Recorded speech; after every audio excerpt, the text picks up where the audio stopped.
Ikalawang wika, sinasabi ko sa iyo, isasama kita ngayon sa paraiso. Ang mabuting balita ng Panginoon ayon kay San Lucas. Papuri sa iyo, Panginoon. Ang mga tao na may nakatayo roon at nanonood, habang si Jesus ay kinukutya ng mga pinuno ng bayan. Sinabi nila, iniligtas niya ang iba. Iligtas niya ngayon ang kanyang sarili kung siya nga ang Kristo na hinirang ng Diyos. Nilait din siya ng mga kawal. Nilapitan siya ng isa at inalok ng maasim na alak, kasabay ng ganitong panunuya. Kung ikaw nga ang hari ng mga Hudyo, iligtas mo ang iyong sarili. Isinulat nila sa kanyang ulunan, ito ang hari ng mga Hudyo. Titinuya rin siya ng isa sa mga salaring nakapako sa tabi niya. Hindi ba ikaw ang Kristo?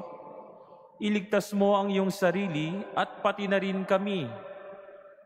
Ngunit pinagsabihan naman ito ng kanyang kasama. Wala ka na bang takot sa Diyos? Ikaw ay pinaparusahan ding tulad niya.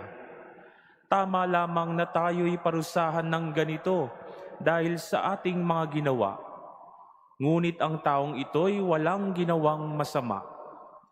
At sinabi pa nito, Jesus, alalahanin mo ako kapag naghahari ka na.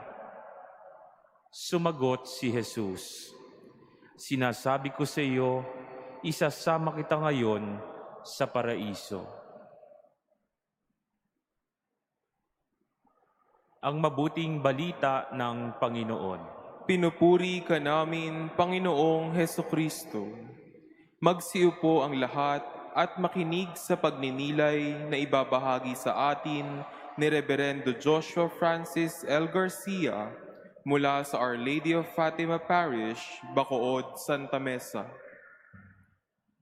Mga kapatid, ang ikalawang salita ng ating Panginoon habang siya'y nakabayubay sa krus ay tila pagpapatuloy ng kanyang unang salita ng pagpapatawad. Ngunit ngayon, ito ay nagiging personal, ito ay mas konkreto at agarang ibinibigay sa isang makasalanan. Sa kanyang pakikipag-usap sa isang kriminal na kasama niyang nakapako sa krus, binibigyan niya ng muka ang awa ng Diyos. Isang awa na handang ibigay sa sinumang mapagkumbabang lumalapit, umaamin at nagbabalik loob sa Kanya. Sa tagpo pong ating narinig mula sa Ebanghelyo ni San Lucas, makikita natin na may dalawang kasama si Jesus sa krus, dalawang kriminal, parehong makasalanan, parehong pinaparusahan at ipinako sa krus, parehong tumingin at kumausap kay Jesus. Ngunit magkaiba ang laman ng puso, magkaiba ang tingin, magkaiba ng paglapit kay Jesus. Ang unang kriminal na sa tradisyon po natin ay pinapangalan ng Hestas ay nagsalita ng may paghamak at paghamon kay Jesus. Kung ikaw ang anak ng Diyos, iligtas mo ang iyong sarili at pati na rin kami, iligtas mo. Mga kapatid, marahil ang ganitong linya ay pamilyar din sa atin. Pamilyar sa atin ang tinig na ito na minsan sa ating bibig mismo nagmumula. Sapagkat kung minsan sa ating pananalangin, tayo rin ay nagiging katulad ni Hestas. Kapag hindi nasusunod ang ating hinihiling sa Diyos, minsan tayo'y nagtatampo.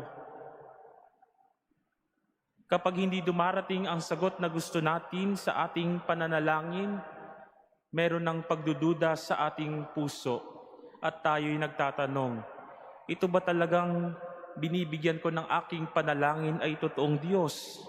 At kung siya nga ay Diyos, siya ba ay may pakialam sa akin? Mahal ba ako talaga ng Diyos? At kapag mabigat na ang krus na ating dinadala, marahil sinasabi natin, Jesus, ayoko na. Ayoko na ng krus na iyan na pilit mong ipinapasan sa akin. Ikaw na lang ang magbuhat ng krus na iyan.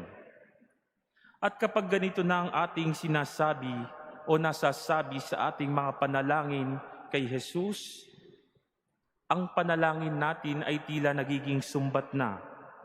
Ang pagtitiwala ay napapalitan na ng pagdududa. Unti-unti tayong nabubulag at nawawalan ng pananampalataya at pag-asa tulad ng naunang kriminal. Sa ganitong mga tagpo, nakakalimutan na natin ang katotohanan, hindi tayo nag-iisa sa pagbubuhat ng ating krus. May isang Diyos na nagkatawang tao na hindi lamang tumitingin sa ating paghihirap, kundi siya rin mismo ay naghirap. Siya mismo ay nagbuhat ng krus, siya mismo ay ipinako sa krus. Kung mayroon mang tao na lubos na makakaintindi sa ating paghihirap, iyon ay si Jesus. Naiintindihan niya po tayo. At dito natin maririnig ang paalala, walang sino man ang hiwalay o labas sa awa na ibinibigay sa atin at inihahandog sa atin ng Diyos. Walang kasalanan na mas malaki pa o mas lalaki pa kaysa sa awa at pag-ibig na kaya niyang ibigay para sa ating lahat. Walang taong tuluyang nawawala at napapariwara kapag siya'y lumalapit kay Jesus na may pusong nagsisisi at nagpapakababa. Mga kapatid, may pag-asa, may kaligtasan, lalo na para sa ating makasalanan, kung tayo ay magpapakumbaba at magtitiwala kay Jesus. At iyan ay ginawa ng ikalawang at nakita natin sa ikalawang kriminal, na sa ating tradisyon ay pinangalanan bilang Dismas o Dimas. Siya rin ay makasalanan tulad ng naunang kriminal. Sinasabing siya ay isang magnanakaw. Siya rin ay nakapako. Siya rin ay naghihirap. Ngunit sa gitna ng kanyang paghihirap, iba ang kanyang naging tugon. Iba ang kanyang naging pagtingin kay Jesus. Sa gitna ng bingit ng kamatayan, kinilala niya si Jesus bilang hari. Sa gitna ng tila kawalan ng pag-asa, naniwala siya sa isang kaharian na kayang ibigay ni Jesus at na si Jesus lamang ang makakapagpapasok sa kanya. Di tulad ng unang kriminal, hindi niya hiniling na alisin sa kanya ang krus o ibaba sa kanya ang krus. Hindi rin niya hiniling na baguhin ang kanyang sitwasyon. Hindi rin niya hiniling na iligtas siya ni Jesus kasama niya. Ang kanyang hiniling, ang kanyang simpleng hiling ay, Jesus, alalahanin mo ako kapag ikaw ay naghahari na. Tila isang simpleng panalangin, ngunit panalangin na punong-puno ng pananampalataya at pag-asa kay Jesus. Punong-puno ng pagsisisi, punong-puno ng pagtitiwala, at higit sa lahat, punong-puno ng pagpapakumbaba. Nabasa ko po ito sa isang Facebook post. Ang isang quotation, ang sabi po sa isang quotation sa Facebook, to be loved is to be remembered. Kaya ho siguro ang tanging hiling ng magnanakaw na iyon ay kahit alalahanin siya ni Jesus. Dahil sa pag-alaala ni Jesus, siya ay nakakasiguradong siya ay mahal ni Jesus. Kaya nga sa tagpong iyon ni Jesus at ng ikalawang kriminal, sa sandaling iyon ipinakita ni Jesus na ang pag-ibig ng Diyos ay hindi nakakalimot. Kaya't sumagot si Jesus, hindi lang kita aalalahanin, kundi sinasabi ko sa iyo, makakasama din kita sa paraiso. Ngayon, hindi bukas, hindi balang araw, kundi ngayon. Sa huling sandali ng kanyang buhay, natagpuan niya ang awa. Nakamit niya ang pag-ibig at pagliligtas na alay ni Jesus para sa mga taong tatanggap nito.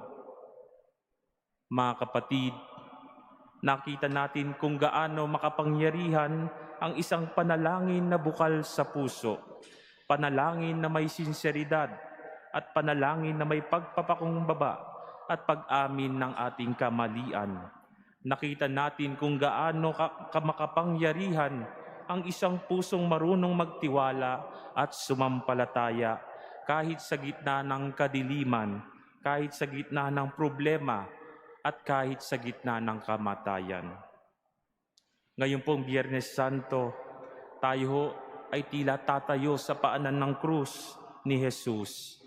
Inaanyayahan ko po kayo, ang bawat isa sa atin dito na mamaya habang nagpupugay at nagpaparangal tayo sa krus ng ating kaligtasan, tignan natin ang ating sarili sa dalawang kriminal na kasama ni Jesus. Kanino natin mas nakikita ang ating sarili? May mga sandali ba na tayo'y nagiging mapagdemand sa Diyos o mareklamo sa Diyos? Nagtatanong ng walang katuturan, nagdududa na para bang wala ng pananampalataya kay Jesus. Kung ang sagot niyo po ay oo o siguro o minsan, huwag po kayong mawalan ng pag-asa. Dahil alam ko at inaamin ko din na minsan may mga pagkakataon na ako din ay kung minsan ay ganyan ang aking panalangin sa Diyos. Punong-puno ng pagrereklamo, punong-puno ng pagdedemand, punong-puno na patila baga walang pag-asa. Ngunit ngayong araw ng Biyernes Santo, inaanyayahan po tayo ng Panginoon. Binibigyan tayo ng Panginoon ng bagong pag-asa at pagkakataon upang manampalataya muli at maging tulad ng mabuting magnanakaw. Nakilalanin ang ating pangangailangan, iwanan ang ating pagmamataas at magtiwala sa awa ni Jesus, sa habag ni Jesus na siyang nagligtas sa atin. Sapagkat ang parehong Jesus na nagsilita mula sa krus sa mabuting magnanakaw noon ay patuloy na nagsasalita sa bawat isa sa atin ngayon. Hindi niya tayo itinataboy. Hindi niya tayo kailanman tinatalikuran. Hindi niya hinihintay na tayo ay maging perpekto. Ang hinihintay lamang ni Jesus ay tayo'y lumapit sa Kanya at magtiwala. At kapag tayo'y lumapit at nagtiwala sa Kanya, kahit gaano pa tayo kahuli, kahit gaano pa tayo kamakasalanan, maririnig natin ang parehong pangako ni Jesus sa mabuting magnanakaw. Ngayon, makakasama kita sa paraiso. Mga kapatid, sa pagpapatuloy ng ating pagninilay ngayong hapon sa mga huling salita ni Jesus na ating Panginoon, tanungin natin ang ating sarili, alin tinig ang nais kong iparinig ngayon kay Jesus? Ang tinig ba ng pagdududa o ang tinig ng pagtitiwala? Ako ba'y lumalapit at kumakapit sa pagmamataas o nagpapakumbaba sa harap ng Diyos? Ngayong araw, sana tayo'y pumili at ang ating piliin ay ang paglapit natin muli kay Jesus, daladalang simpleng panalangin tulad ng sa mabuting magnanakaw. Panginoon, alalahanin mo ako. At sa katahimikan ng banal na araw na ito, pakinggan natin ang kanyang tugon.